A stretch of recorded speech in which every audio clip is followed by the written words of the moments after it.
Dow up 2.4%. So we're kind of coming off of a strong week, and that's nice to see. Larry Shover, you're over at the CME, and whether it's oil, whether it's other commodities that we're watching, you know, the story really has been the oil pits, I bet, there in Chicago.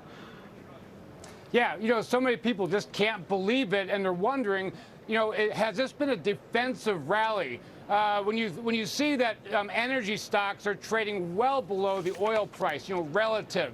When you see a huge divergence between value and growth right now, when you see banks like not, you know, they're shadowing 10-year yields right now. They didn't really participate in the rally. So people are wondering, what is it? What got us to this point? Because really, the defensive versus cyclical, you know, allocation is at an extreme right now. So people are wondering what's going to happen next.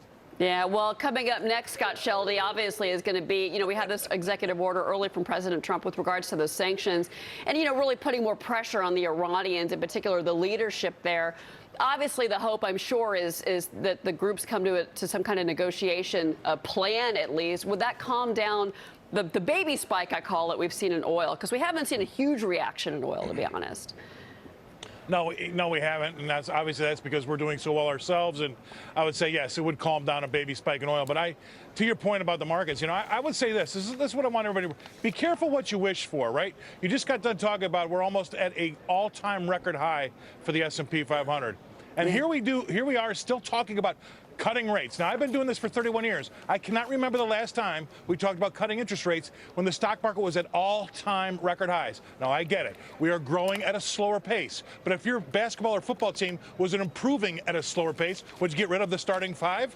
I don't know. See, so be careful about what you wish for, because everybody must have in their mind what they're going to get when they get that rate cut, because if they don't get what they think they're going to get with that rate cut, I think that could be bad for the market. And how can you stop something when you were supposed to be giving it something good? Now what are you going to do? You just cut rates and the market didn't like it?